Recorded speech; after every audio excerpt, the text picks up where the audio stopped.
இந்த மாலிக் யௌமித்தீன் என்ன படிப்பினைகளை தருகிறது என்பதை ஷேக் அவர்கள் தன்னுடைய தஃப்சீரிலே சொல்லும்போது, ஃபர்ஸ்ட் படிப்பினை, மறுமை நாளில் உண்மையான ஆட்சி அதிகாரம் அல்லாஹ் ஒருவனுக்கே. இந்த உலகத்தில் எல்லாரும் தடுமாறலாம், என்னிடம் அதிகாரம் இருக்கிறது. இப்ப அமெரிக்கா என்ன சொல்லுது, தான் சர்வதேச ஆட்சியாளன் என்று அவங்க இதுவரைக்கும் சொல்லிட்டு தான் இருக்கிறாங்க. உலகத்திற்கே நாங்கள் தான் ஆட்சியாளன் என்று அவங்கள சொல்லிக் கொண்டிருக்கிறாங்க. இன்னும் சில மன்னர்களை போய் பாருங்க, அவங்களோட நாடுகள்ல நினைத்ததை எல்லாம் செய்வார்கள் என்றால் அவர்கள் தங்களை ஆட்சியாளர்கள் என்று நினைத்துக் கொண்டிருக்கிறார்கள். நினைத்த சட்டம் எல்லாம் இயற்றாங்க, நினைத்ததை ஹலாலாக்குறாங்க, நினைத்ததை ஹராமாக்குகிறார்கள். மக்களுக்கு அவங்க நினைச்ச மாதிரி எல்லாம் அநியாயம் இழைக்கிறார்கள். தட்டி கேட்கறதுக்கு யாருமே இல்லை. இவர்கள் எல்லோரும் இந்த உலகத்தில் அல்லாஹ் ரப்பாக இருக்கிற அதே நேரத்தில் இந்த ஆட்டம் போட்டுக் கொண்டிருக்கிறார்கள். ஆனால் மறுமையில் வந்தால் அப்படியே அடங்கி விடுவார்கள். அல்லாஹ் மறுமையில வந்து கேட்பான், லிமனில் முல்குல் யௌம், சூரத்து காஃபிர் 16ஆம் வசனத்தில் அல்லாஹ் சொல்றான், லிமனில் முல்குல் யௌம், எல்லாருக்கும் முன்னால் அல்லாஹ் வருவான். எப்படி வருவான்? வஜாஅ ரப்புக வல் மலகு ஸஃபன் ஸஃபா, மலக்குகள் எல்லோரும் அணி அணியாக நிற்கிற நிலையில் அல்லாஹ் வருவான். அல்லாஹ் வந்து அவர்கள் முன்னால் தோன்றி கேட்பான், லிமனில் முல்குல் யௌம், இன்றைக்கு ஆட்சி அதிகாரம் யாரிடம் இருக்கிறது? அவ யாரும் பதில் சொல்ல மாட்டாங்க. அந்த நேரத்தில் ஃபலா தஸ்மஉ லஹும் இல்லா ஹம்ஸா, சும்மா ரகசியம் பேசுறது மட்டும்தான் கேட்குமா. வாய் திறந்து கூட சத்தமா பேசுறதுக்கு யாரும் துணிய மாட்டாங்க. அல்லாஹ் பதில் சொல்லுவான், லில்லாஹில் வாஹிதில் கஹார், அடக்கி ஆளக்கூடிய அல்லாஹ் ஒருவனுக்கே ஆட்சி என்று சொந்தம். யாரும் எதுவும் செய்ய முடியாது. அல்லாஹ்விடத்தில் யாராவது போய் ஷஃபாத் செய்ய முடியுமா? ஆட்சியாளன் யார்? உண்மையான ஆட்சியாளன் அல்லாஹ். யாருமே போய் அல்லாஹ்விடத்தில் ஷஃபாத் செய்ய முடியாது. யார் செய்யலாம்? Very good. அல்லாஹ் அனுமதித்தவர்கள். அல்லாஹ் கிட்ட பெர்மிஷன் கேட்கணும். பெர்மிஷன் கொடுத்ததுக்கு பிறகுதான் ஷஃபாத் செய்யலாம். அந்த ஷஃபாத்தை ரசூலுல்லாஹி அலைஹி வஸல்லம் அவர்கள் செய்வார்கள். அவங்க சொல்றாங்க, நான் எல்லா நபிமாருக்கும் ஒரு துவா கொடுக்கப்பட்டது, ஸ்பெஷல் துவா. அவர்கள் இந்த உலகத்தில் அதை பயன்படுத்தினார்கள். நான் என்னுடைய உம்மத்திற்காக அதை மறைத்து வைத்திருக்கிறேன், மறுமையில ஷஃபாத்தாக அமைவதற்காக. மக்கள் ஆதம் அலைஹிஸ்ஸலாம் அவங்கள்ட்ட போய் மன்றாடுவார்கள், நீங்கள் தான் முதல் மனிதர், உங்களை அல்லாஹ் அவனுடைய கரங்களால் படைத்தான், ஷஃபாத் செய்யுங்க. அவர் என்ன சொல்லுவார்?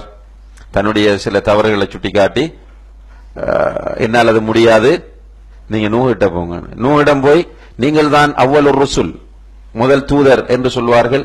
ஆனால் நூஹ் அலைஹிஸ்ஸலாம் அவர்களும் காரணத்தை சொல்லி தன்னால் முடியாது, நான் அதற்குரியவன் அல்ல. ஒவ்வொருவராக வந்து கடைசியில யார்கிட்ட வருவாங்க? ரசூலுல்லாஹி அலைஹி வஸல்லம். ரசூலுல்லாஹி அலைஹி சொல்லுவாங்க, அனலஹா அனலஹா, நான் தான் அதற்குரியவன் என்று சொல்லிட்டு சுஜூதில் விழுவார்கள். அல்லாஹ் சொல்லுவான், யா முஹம்மத் இர்ஃபா ரஸக் இஸ்அல் துஅத இஷ்ஃபா துஷஃபா, முஹம்மதை தலையை உயர்த்து கேள் தரப்படும், ஷஃபாத் செய் ஷஃபாத் ஏற்றுக்கொள்ளப்படும். ஷஃபாத் செய் ஷஃபாத் ஏற்றுக்கொள்ளும். அந்த அனுமதி கொடுத்த பிறகுதான் ரசூலுல்லாஹி அலைஹி வஸல்லம் அவர்கள் ஷஃபாத் செய்வார்கள். அப்போ உண்மையான முல்க், உண்மையான ஆட்சி மறுமையில் அல்லாஹ் ஒருவனுக்கு மாத்திரமே இருக்கிறது. இரண்டாவது படிப்பினை என்ன? மறுமை என்ற ஒன்று உண்மையானது, நிச்சயமானது. மறுமை ஒன்று இருக்கிறது, இது நம்ம நம்பியாக வேண்டும். இதுக்கு தெளிவான ஆதாரம் குர்ஆன். அறிவு ரீதியாக நம்ம யோசித்தால் மறுமை இருக்கிறது என்பதை எல்லோரும் ஏற்றுக்கொள்வோம். நமக்கு இழைக்கப்படுற அநீதிகளுக்கு அல்லது நல்லவர்களாக வாழுபவர்களுக்கு இந்த உலகத்தில் ஒரு ரிசல்ட்டும் தெரியாமல் இருக்கிறது. எனவே இவைகளை வைத்து நம்ம யோசிச்சு பார்க்கும்போது கூட மறுமை ஒன்று அவசியம் என்பதை நாம் புரிந்து கொள்ளலாம். மூன்றாவது, இவ்வசனம் மனிதர்களை அமல் செய்ய தூண்டுகிறது. எப்படி? யௌமுத்தீன், அந்த நாள் அமல்களுக்கு கூலி கொடுக்கும் நாள். எனவே நிறைய அமல் செய்ய வேண்டும். அல்லாஹ் தஆலா சூரத்துல் காரியாவில் என்ன சொல்றான்? அல் காரிஆ மல் காரிஆ வமா அதராக மல் காரிஆ யௌம யகூனு الناس கல்ஃபராஷில் மப்தூத் வதகூனுல் ஜிபாலு கல்யஹ்னில் மன்ஃபூஷ். இவ்வளவு எதை பற்றிய செய்தி? மறுமை. அடுத்தது என்ன சொல்றான்? ஃபஅம்மா மன் ثقلت موازينه, யாருடைய மீசான்கள், மீசான் என்றால் என்ன? தராசுகள் கணக்கின்றனவோ, ஃபஹுவ ஃபீ ஈஷத்திர் ராதியா, அவர் அல்லாஹ் அங்கீகரித்த வாழ்க்கையில் இருப்பார். அப்ப என்ன செய்ய வேண்டும்? மீசான கலிக்க செய்ய வேண்டும். மீசான கலிக்க செய்வதற்கு என்ன தேவை? நல்ல அமல்கள் தேவை. இந்த வசனத்தை மாலிகி யௌமித்தீன் என்ற வசனத்தை பொருளுணர்ந்து படிக்கிற ஒரு மனிதன் நான் நிறைய அமல் செய்ய வேண்டும் என்ற உணர்வை தன்னுள் பெற்றுக் கொள்வான். அந்த ஆசை அவனிடத்தில் அதிகமாக வரும். நன்மைகள் செய்யக்கூடிய வாய்ப்புகளை எந்த ஒரு சந்தர்ப்பத்திலும் தவற விட மாட்டான். இதைத்தான் சஹாபாக்களுடைய வாழ்க்கையில பார்க்கிறோம். மீசானை கதிக்க செய்யக்கூடிய அந்த அமல்களுக்கு கூலி கொடுக்கப்படுகின்ற அந்த நாளில் நல்ல கூலியை பெற்றுக்கொள்ள வேண்டும் என்பதற்காக அமல் செய்வதில் போட்டி போட்டார்கள். அமல் செய்வதில் அவர்கள் மத்தியிலே மிகப்பெரிய போட்டி காணப்பட்டது என்பதை நம்ம அவர்களுடைய வரலாற்றை படிக்கும் போது காண முடிகிறது. காரணம் மாலிக் யௌமித்தீன் என்பதை அவர்கள் நம்பினார்கள். நாமும் நம்பினால் அந்த நிலை இன்ஷா அல்லாஹ் வரும். அடுத்த வசனம் இய்யாக நஅபுது வ இய்யாக நஸ்தஈன்.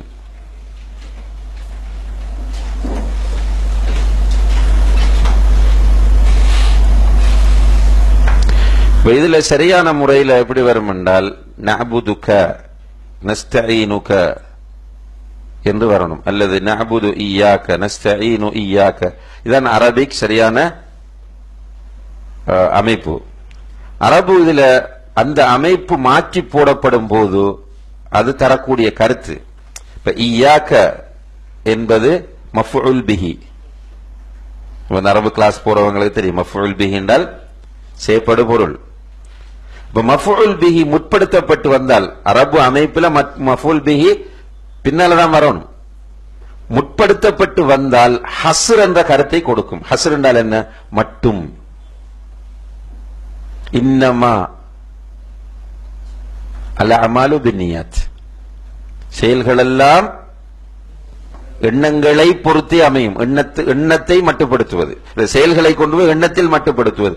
இன்னமா அன பஷருன், என்ன நான் ஒரு மனிதரே. ஹஸ்ர் என்ற அர்த்தம் புரியுதப்பா? அந்த ஹஸ்ர் உன்னையே, ஈயாக்க என்றால் உன்னையே. இதுல இருந்து வெளியாகக்கூடியது என்ன? உன்னை தவிர உள்ள அனைத்தும். ஈயாக்க நஅபுது, உன்னையே வணங்குகிறோம். ஈயாக்க நஸ்தஈன், வ இன்னும், வ என்றால் அந்த வாவுக்கு அர்த்தம் இன்னும். வ ஈயாக்க நஸ்தஈன், இன்னும் உன்னிடம் உதவி தேடுகிறோம்.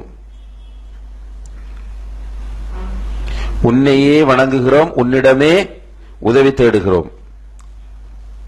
அப்ப உன்னை தவிர வேறு யாரிடமும் உதவி தேட மாட்டோம். இதுல ரெண்டு விஷயம் வருது. ஒன்று இபாதத், இரண்டாவது இஸ்திஆனா. தெரிஞ்சியா?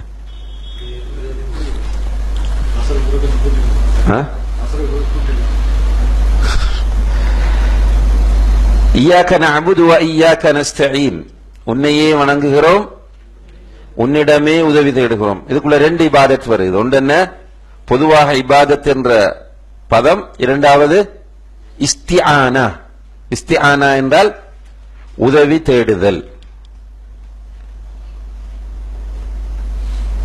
ஷேக் சொல்றாங்க இபாதத் என்ற சொல்லுக்கு நிறைய நம்ம அர்த்தம் படிச்சிருக்கிறோம். என்ன பொதுவா நேரடி அர்த்தம் என்ன? இபாதா என்றால் அல்ல வணக்கம் என்றோம். அது புரியுது? அதாவது வணக்கம் என்று சொல்லி இபாதத் என்பதற்கு வணக்கம் என்று சொல்றேன். நான் சொன்ன அந்த உயிரோட்டம் வராது. Very good. இபாதத் என்பது முழுக்க சரணடைதல், அடிபணிதல். அப்துன்னால் யாரு? அடிமை. இபாதத் என்றால் அடிமையாக மாறுவது. ராயத்துல் ஹுதூஇ வத்ததல்லுல், இதுக்கு கருத்து சொல்லும் போது சொல்லுங்க. ராயத்துல் ஹுதூஇ வத்ததல்லுல், பணிந்து கட்டுப்படுவதின் உச்சநிலை. பணிந்து கட்டுப்படுவதின் உச்சநிலை தான் இபாதத் என்பது. நம்ம வணக்கம் என்று சொன்னா பிரச்சனை எதுல வருது? சந்திக்கும் போது வணக்கம் சொல்லலாமா இல்லையா? அது பெரிய ஒரு இஷ்யூவா போகுது நம்மகிட்ட. ஆனால் நம்ம உண்மையில உள்ளத்தால் வணங்குகிறோமா? அல்லாஹ்வுக்கு முன்னால் உடைந்து வீழக்கூடிய ஒரு நிலை நம்மிடத்தில் வருதா? அல்லாஹ்வுக்கு முன்னால் நிற்கும் போது ஒரு அடிமையாக பணிவோடு நிற்கக்கூடிய நிலை வருகிறதா என்றால் அதெல்லாம் ஃபார்மாலிட்டி தான், ட்ரெடிஷன்ஸ். அல்லாஹ் அக்பர் ஃபுல்லா எல்லா இடமும் கடிக்கும் சொறையும் அந்த புதினம் இந்த புதினம் எல்லாம் பார்த்து கொண்டு தொழுதுட்டு இருப்போம். ஒருவன் தொழுகையில் ஈடுபடும் போது இவ்வளவு பேணுதலும் பக்தியும் அவனிடம் வரணும். அது இபாதத். இபாதத் என்ற சொல்லுக்கு நேரடியான அர்த்தம் காயத்துல் ஹுதூஇ வத்ததல்லுல், மேக்சிமம் அல்லாஹ்வுக்கு பணிந்து அடிமையாக மாறுவது. இங்க இமாம் இப்னு தைமியா ரஹ்மத்துல்லாஹி சொல்லக்கூடிய ஒரு வரையிலக்கணத்தை சென்ற வகுப்புல பார்த்திருக்கிறோம். என்ன சொன்னாங்க இபாதத்துக்கு? அவங்க ஒரு டெபினிஷன், இமாம் இப்னு தைமியா இபாதத்துக்கு ஒரு டெபினிஷன் சொன்னாங்க. அதான் நோட்டை கொஞ்சம் திரும்ப எடுத்து பார்த்துக்கணும் இன்ஷா அல்லாஹ்.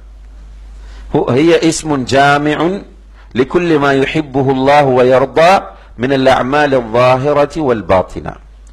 அல்லாஹ் விரும்பி அங்கீகரிக்கின்ற, அல்லாஹும் அல்லாஹ்வுடைய தூதரும் மா யுஹிப்புஹு அல்லாஹு, அல்லாஹ் விரும்பி அங்கீகரிக்கின்ற வெளிப்படையான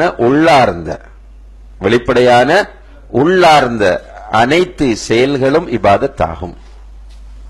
இமாம் இப்னு தைமியா சொல்ற வரைவிலக்கணம். ஷேக் உதைமின் என்ன சொல்றாங்க?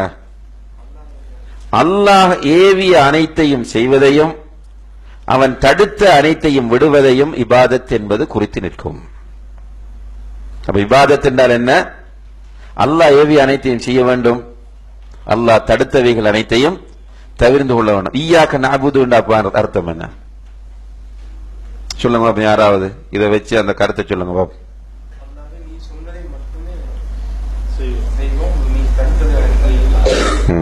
யா அல்லாஹ், நீ சொன்ன அனைத்தையும் எடுத்து நடப்போம், நீ தடுத்த அனைத்தையும் தவிர்ந்து கொள்வோம். இதுதான் இய்யாக நஅபுது என்று சொல்வதன் அர்த்தம். அவ்வாறு செய்யாதவர் உண்மையான ஆபிதாக கருதப்பட மாட்டார். எப்படி செய்யாதவர்? அல்லாஹ் ஏவியவைகளை எடுத்து நடந்து அல்லாஹ் தவிர்த்தவைகளை தவிர்ந்து கொள்ளாதவர் உண்மையான ஆபித். ஆபித் என்றால் யாரு? அந்த விவாதத்தை செய்யக்கூடியவர். நம்ம தமிழ்ல வணக்கவாளி என்று சொல்றோம். அவர் உண்மையான வணக்கவாளியாக கருதப்பட மாட்டார்.